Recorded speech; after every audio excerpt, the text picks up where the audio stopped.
아침 8시 57분 YL그룹 로비. 세상에서 가장 평범해야 할 출근길이 단 3분 만에 피와 비명으로 뒤바뀌었습니다. 그 순간 누군가는 쓰러졌고 또 누군가는 살아남았습니다. 그리고 그 모든 건 우연이 아닌 계획된 일이었습니다.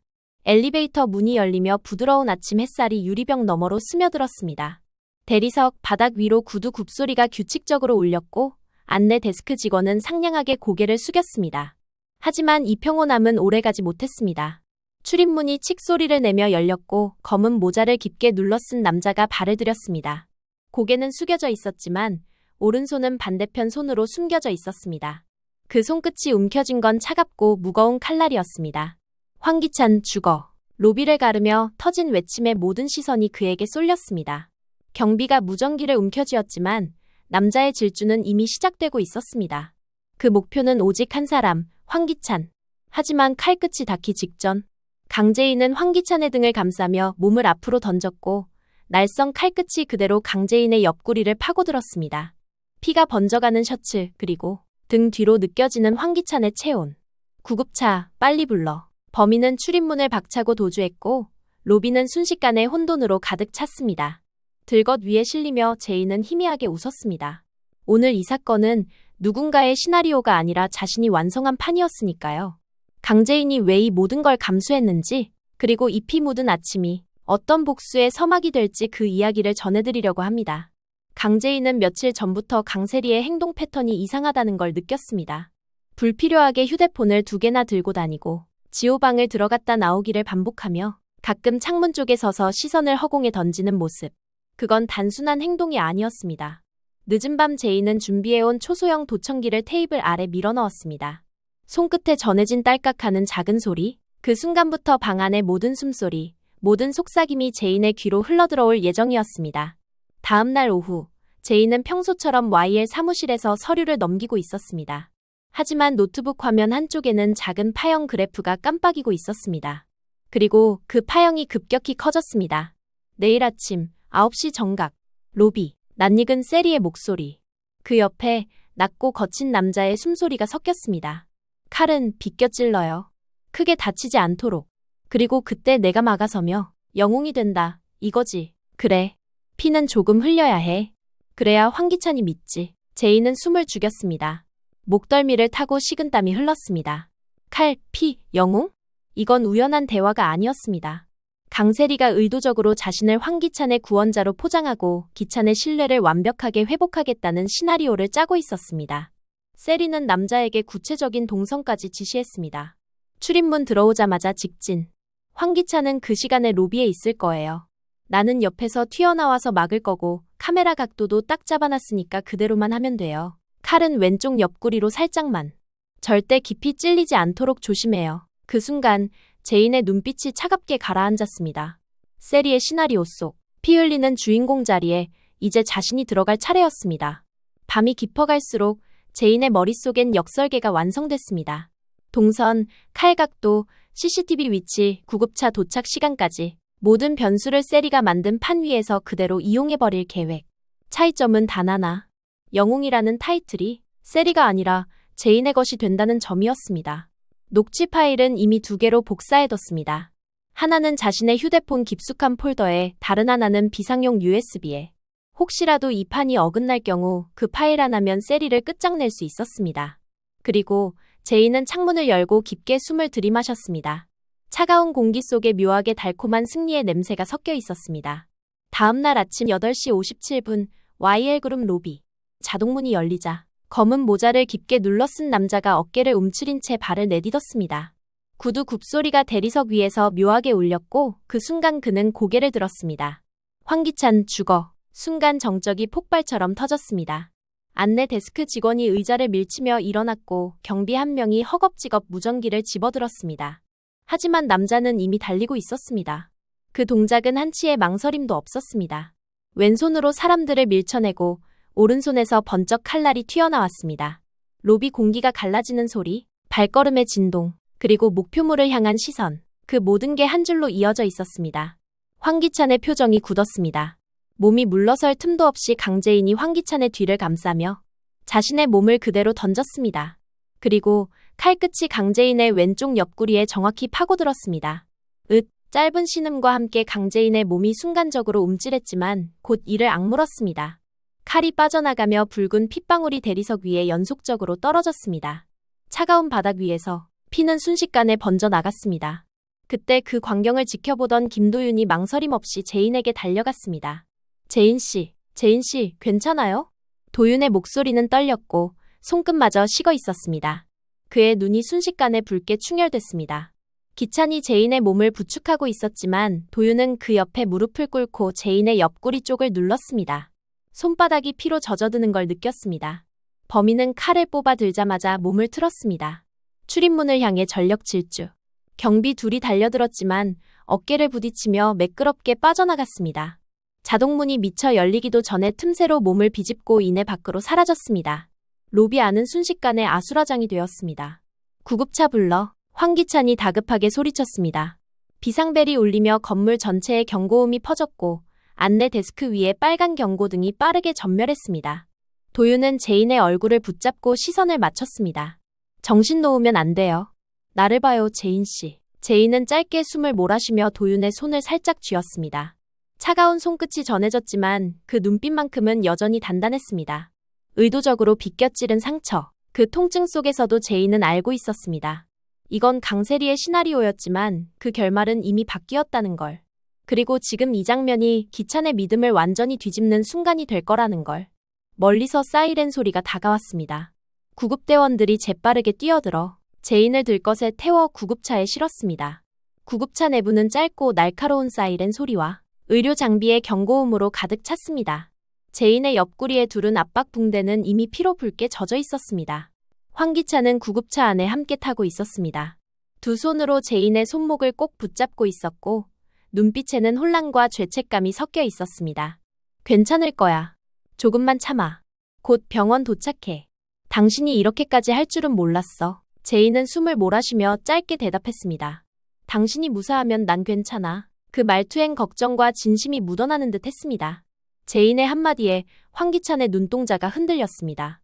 최근 조금씩 살아나던 경계 그리고 남아있던 의심들이 서서히 허물어지는 순간이었습니다. 병원 도착 후 응급실 문이 거칠게 열렸습니다. 의료진이 들것을 끌고 들어가며 신속히 움직였습니다. 혈압 110에 맥박 92 의식은 명료합니다. 재인은 미리 준비해둔 피 연출 덕분에 위급해 보이지만 치명상은 없는 상태를 유지하고 있었습니다. 그 계산된 통증이 지금 기찬의 마음을 완전히 사로잡고 있었습니다. 응급실 바깥. 김도윤이 벽에 등을 기댄 채 숨을 고르고 있었습니다. 손바닥엔 아직 재인의 피가 묻어 있었고 그 붉은 자국이 쉽게 지워지지 않았습니다. 도윤은 눈을 감았다 뜨며 스스로를 다잡았습니다. 잠시 뒤 의료진이 나왔습니다. 환자분, 다행히 장기는 안 다쳤습니다. 피가 많이 나서 놀라셨겠지만 며칠 안정하면 괜찮아질 겁니다. 황기찬은 안도의 한숨을 내쉬며 고개를 끄덕였습니다. 그리고 재인의 병실 침대 옆에 의자를 가져다 놓고 앉았습니다. 이 정도라서 천만 다행이야. 당신을 이렇게 만든 놈 끝까지 찾아낼 거야. 그 말은 약속이자 선언이었습니다. 재인은 살짝 미소를 지으며 눈을 감았습니다. 그 미소는 계획대로라는 자신감과 기찬의 신뢰를 완전히 끌어냈다는 만족감이 섞여 있었습니다. 그 시각 병원 외부 주차장에서 강세리는 핸들을 쥔 손에 힘을 주고 있었습니다. 강재인이 내 계획을 완전히 망쳐버렸어. 왜 하필 재인이가 칼을 맞아? 내가 막아섰어야 했는데. 차 안. 라디오에서 들려오는 뉴스 속보가 그녀의 귀를 때렸습니다. YL그룹 로비에서 황기찬 회장 피습. 그 멘트에 세리의 표정이 굳어졌습니다. 차창 너머로 보이는 병원 간판이 그녀에겐 오늘 가장 날카로운 흉기처럼 느껴졌습니다. 기찬은 재인의 침대 옆에서 자리를 뜰 생각이 없었습니다. 그의 손끝이 재인의 손등 위에 올려져 있었고 그 따뜻한 체온이 재인의 심장까지 전달되고 있었습니다. 이제 세리가 아무리 꾸며낸 말로 흔들어도 기찬의 마음은 돌아가지 않을 터였습니다. 황기찬이 병실 문을 나와 회사로 향한 사실을 확인한 김도윤이 강재인의 병실로 들어섰습니다. 재인 씨, 괜찮아요? 김도윤이 병실 문을 열고 들어서자 강재인은 조용히 고개를 끄덕였습니다. 재인은 곧 낮은 목소리로 상황을 알렸습니다. 도윤 씨, 사실 난 이미 강세리의 계획을 도청장치를 통해 알고 있었어요. 강세리가 사주한 범인이 황기찬에게 달려들 때 강세리가 막아서는 연출로 황기찬의 완전한 신임을 회복하려 했죠. 하지만 그걸 내가 가로챘어요. 김도윤이 놀란 눈빛을 보이자 강재인은 복부를 가볍게 두드렸습니다. 안정장치로 감싸서 다치지 않았어요. 흘린 피도 연출이었어요. 강세리의 각본에 내가 들어가 준 것뿐이죠. 그 말에 김도윤의 표정은 놀람과 안도로 물들었습니다. 그 시각 회사로 돌아온 황기찬에게 비서가 다가와 보고했습니다. 회장님, 지금 CCTV로 범인 동선을 따라 추적에 들어갔고 일부 증거 영상 확보했습니다. 반드시 찾아내야 해. 황기찬의 짧은 대답 속에는 억눌린 분노가 서려 있었습니다. 재인을 이렇게 만든 범인이 아직 숨쉬고 있다는 사실이 그의 속을 끓게 했습니다. 의심과 경계로 가득했던 마음은 이미 사라졌고 남은 건 범인을 끝까지 추적해 잡아내겠다는 집념뿐이었습니다. 회사 보안팀이 준비한 모니터의 영상이 순서대로 재생되었습니다.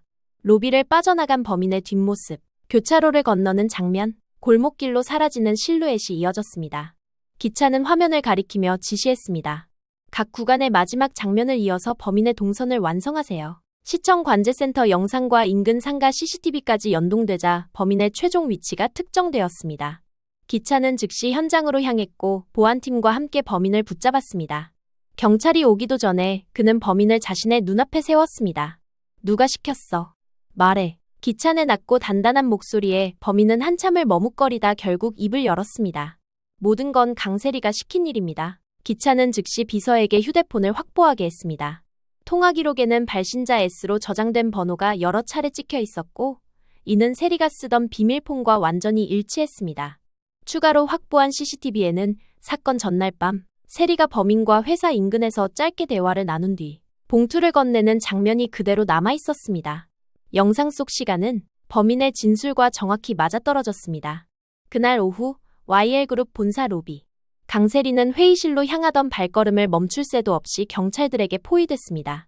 강세리 씨, 특수상해 및 교사 혐의로 체포합니다. 형사의 차가운 목소리에 강세리는 순간 굳어버렸습니다. 주변 직원들의 시선이 쏟아지는 가운데 경찰은 그녀의 양손에 수갑을 채웠습니다. 강세리는 억울하다는 듯 웃어 보였지만 그 웃음은 금세 사라졌습니다. 다음 날 경찰서 조사실. 세리는 팔짱을 낀 채 의자에 앉아 있었습니다. 형사가 자료를 책상 위에 놓으며 말했습니다. 피의자 진술, 통화 기록, CCTV까지 모두 확보되었습니다. 강세리 씨 계속 부인하실 거예요? 짧아진 호흡 사이로 미세하게 떨리는 눈꺼풀이 그녀의 동요를 감추지 못했습니다. 전 아무것도 몰라요.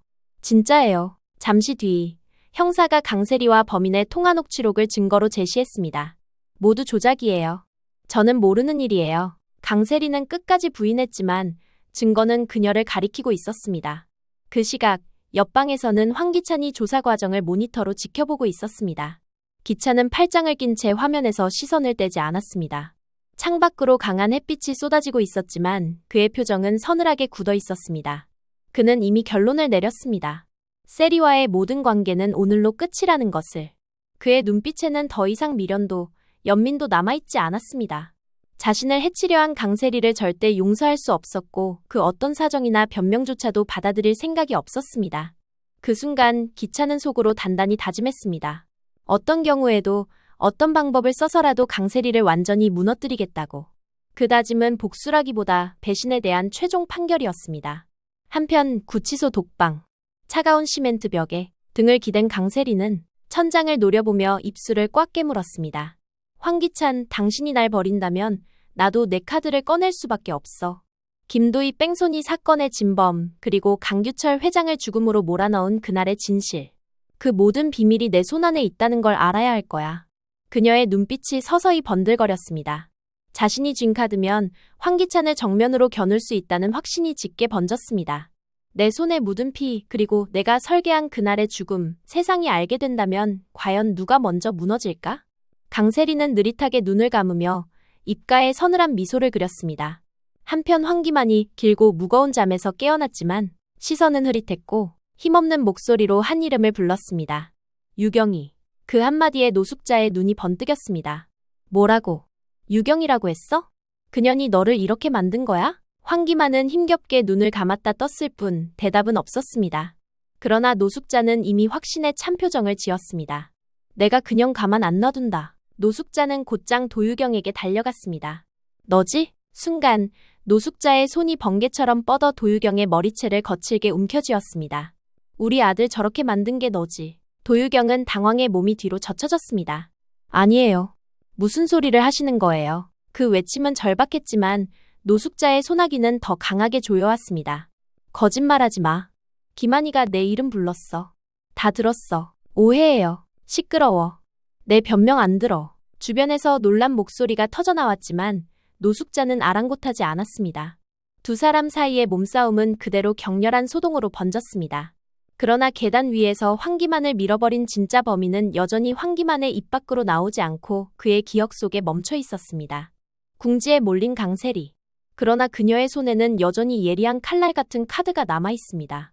김도희 뺑소니 사건, 그리고 강규철 회장을 죽음으로 몰고 간 비밀.